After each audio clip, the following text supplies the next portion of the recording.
Hello students, welcome back to our biology class.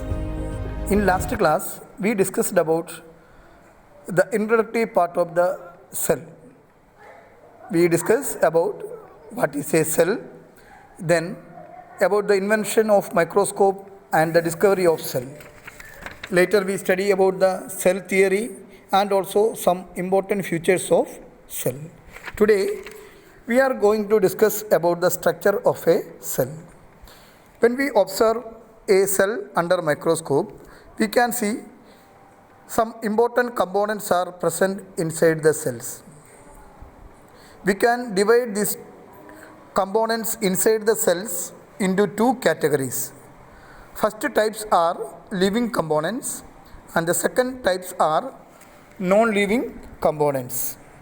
The living part of the cell are collectively known as cell organelles. Once again I repeat, the living parts of the cell is known as cell organelles and the non-living part of the cell is collectively known as cell inclusions. Endoplasmic reticulum, mitochondria, Golgi apparatus, nucleus, cytoplasm, all are example for living components or cell organelles. Then granules, vacuoles, fat droplets, even cell wall of plant cell, all are example for non-living parts or cell inclusions. Now we come to one by one the major components of the cells. First we start from the plasma membrane or cell membrane. What is a cell membrane or plasma membrane?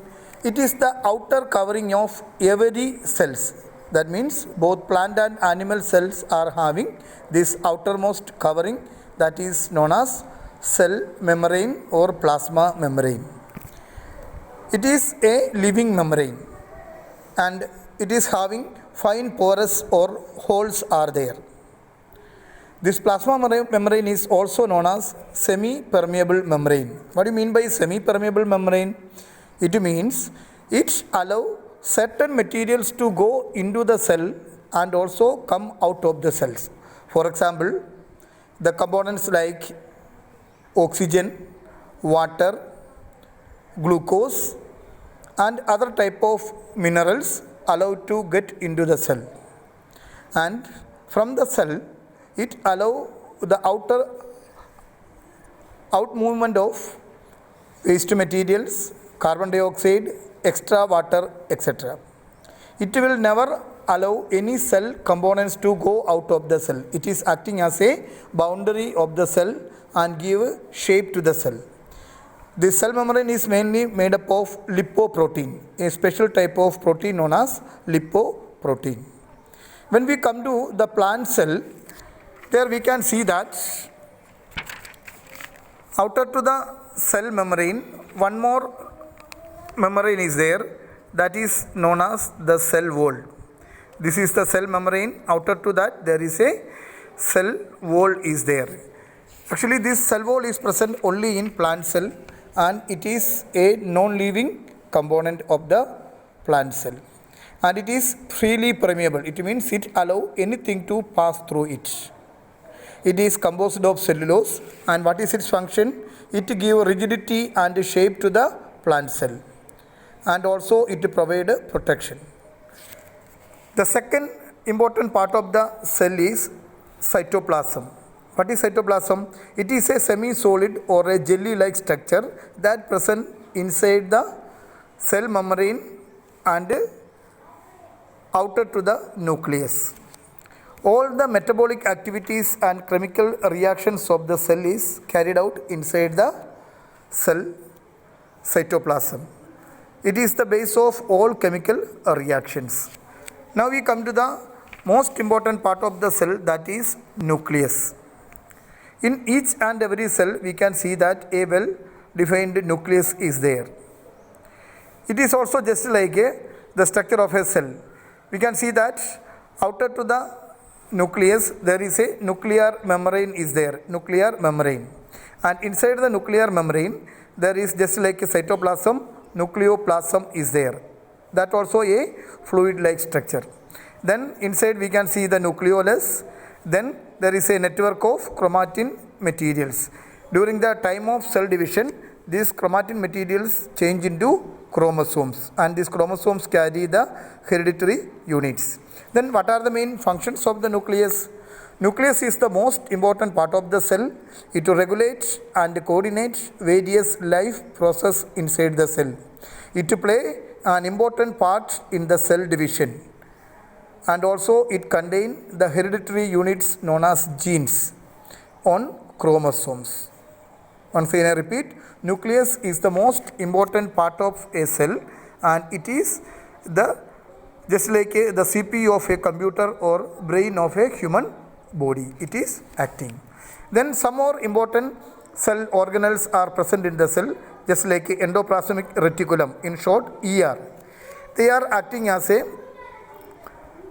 irregular network of double membrane tubules. There are two types of endoplasmic reticulums are there, smooth and rough endoplasmic reticulum. If another cell organelle, ribosomes, are attached to the surface of the endoplasmic reticulum, they are known as rough endoplasmic reticulum. And if there is no such attachment of ribosome, then it is known as smooth endoplasmic reticulum. What are their functions? They act as a supportive framework of the cell, and also it help in synthesis and the transport of materials.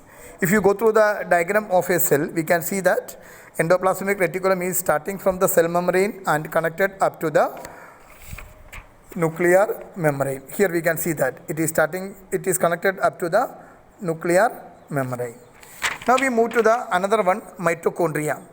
Mitochondria is a double membraned barrel-like structure present in both plant and animal cells. And the inner wall of the mitochondria is folded into inward direction, and that is known as cristae. Double-walled inner wall thrown into folds, that is known as cristae. The main function of the mitochondria is production of energy. All the energy that produced inside the cell is carried out by the mitochondria and stored in the form of ATP, adenosine triphosphate. That's why we can call the mitochondria as the powerhouse of the cells. The next one is Golgi apparatus. It is also known as Golgi body or Golgi complex. In plant cell, Golgi apparatus is known as dictyosome. In animal, it is known as Golgi apparatus. It is a flattened membrane like a sac or sac-like structure. What are their main function? Synthesis and secretion of enzymes and hormones. Inside the cell, all the secretory function is carried out by the Golgi apparatus or dictyosome. Thank you, students. We will continue in next class.